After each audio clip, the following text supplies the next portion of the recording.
really just, a lot of emotions is flying around. Obviously, we feel like we could have won, should have won, and we didn't. So just a lot of emotions flying around. That's it. I mean, what happened after the game, what happens in the locker room, we got to stay in the locker room. It's not supposed to come out here and talk about, what we talk about as a team after a win or a loss. That's why we go in the locker room and talk to each other, whether we win or we lose. So, I mean, that's that. Ain't nothing happening in the locker room. I don't know what you're talking about, to be honest. We'll be fine. We'll be fine. Well, what happens in the locker room is not going to stay in the locker room if people outside the locker room can hear it. Malik Andrews joins us from the bubble, and you're very close there. Your understanding of what happened in there is what? Well, I was standing, let me just set the scene for you a little bit, Okay. Scott. I was standing probably 25 feet behind this stanchion, this barrier that they have to keep the media back until all the players have entered the locker room. And usually they let us through fairly quickly, but today we saw the Celtics PR guy who is here say no, wait, and then I was standing next to Gary Washburn, who's with the Boston Globe, and all of a sudden we started to hear loud yelling, clanking, almost like a chair or something incredibly heavy was being thrown up against the wall, and we were 25 feet away, and the door was closed when you could hear all of this. And then probably a minute and a half later, Marcus Smart walked out of the locker room, turned the corner towards the restroom, and was still yelling and swearing as he walked into the restroom, followed by a security guard. When he was out of the locker room, there was still yelling going on inside of the locker room. So as you said, Jayson Tatum, Jaylen Brown, a lot of the guys who came out afterwards and talked to reporters said it was nothing, things happen between family, and that may be true, but this sounded like a little bit more than just a typical chat. And I also asked if Marcus Smart would talk afterwards. I specifically put in a request for him, and he left without talking to reporters, Scott. And I think Brad Stevens alluded to it too, and I think, Malika, look, we can all understand here. There's a level of frustration that's entirely reasonable given what happened. I'm like, I wouldn't. I mean, and this is just, I'm not there. You are, but my sense, just hearing what you're describing, is that while maybe this isn't ideal, blowing the lead's a whole lot worse than people yelling at each other. That it feels like that's almost like appropriate and understandable. You know what I mean? Does that make sense? Well, certainly. It was a very frustrating loss, especially because you and I talked about this, Scott. When the Celtics were coming into this series, they placed an emphasis on closing games. And while this game didn't necessarily get lost in the final seconds of overtime like the previous game did, it was something that has plagued them. Third quarters, they lost every single third quarter, Scott, in the Toronto series. They were up by double digits tonight, and then they blew that third quarter lead. So it's absolutely frustrating. These things happen. I know you've been outside many locker rooms where people are yelling and screaming. Sure. Because these are meaningful games at this point. These guys care, and that's what you could hear coming out of that locker room, was that they care. Whether or not these fissures carry on is something they say that regardless. Jaylen Brown said they're going to meet tomorrow and have a discussion. They would do that whether or not there was yelling in the locker room. So potentially, these guys are saying this is why we love Marcus Smart, because he has that fire. So if that fire can carry on to the court, then the Celtics could potentially be in good shape to rebound. Yeah, and I'm thinking back to you and I talking after they allowed Anunoby to hit that three, which instead of being up 3-0, there was a 2-1. But there's a big difference between that and being down 2-0 to this. We showed you the third quarter is where things, once again, for Boston completely changed. The Heat shot 58% from the floor in the quarter, and they hit 5 threes. And as both Tim Legler and Vince Carter alluded to earlier in the show, that Heat zone confounded the Celtics as they didn't make a three, had 7 turnovers, and shot just 25% from the floor.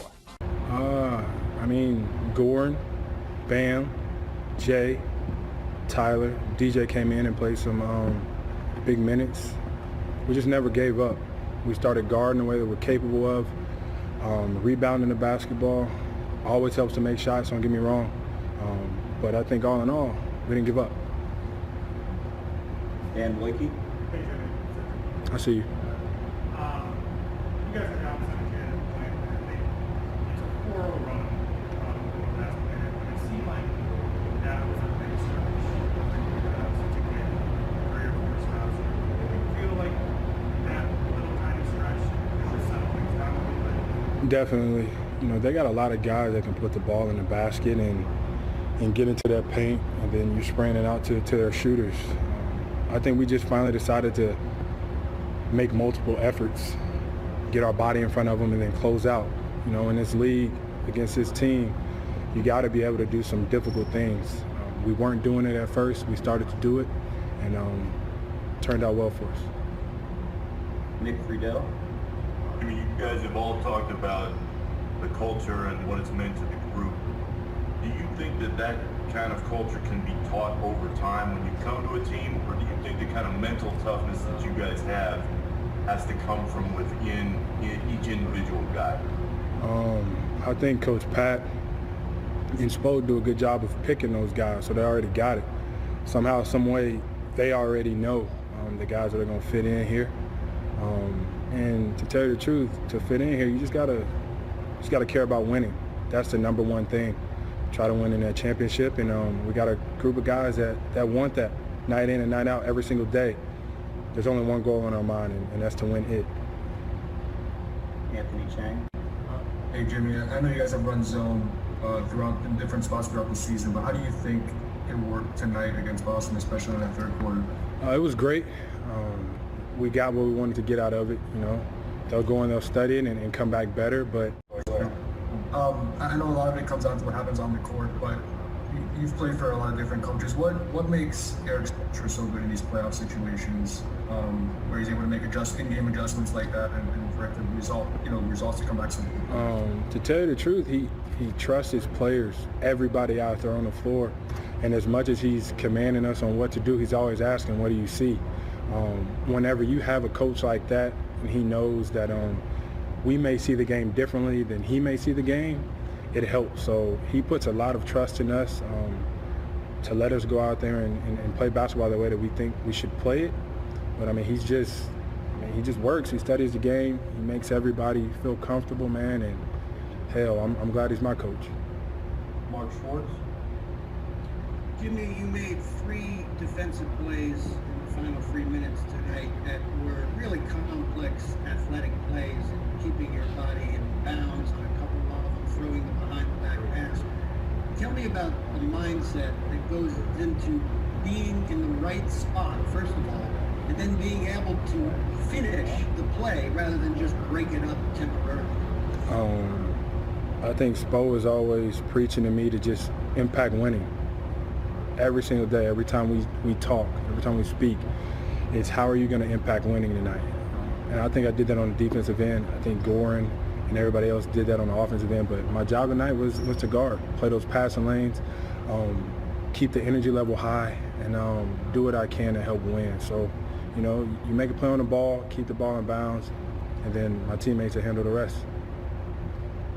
Brendan Tobin.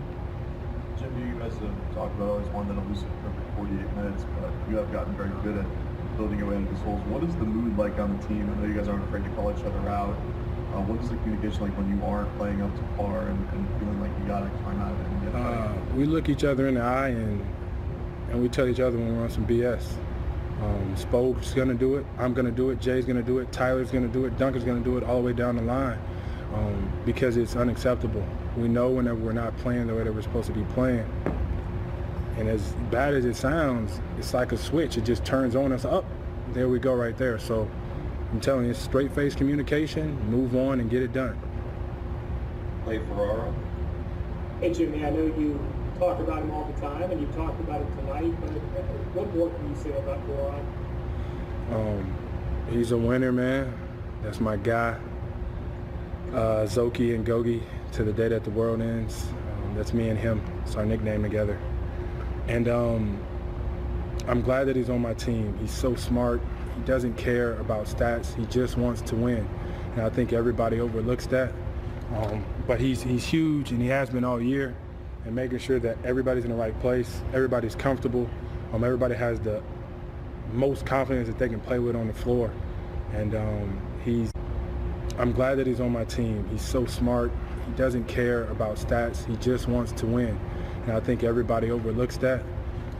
But he's huge, and he has been all year. And making sure that everybody's in the right place, everybody's comfortable, everybody has the most confidence that they can play with on the floor.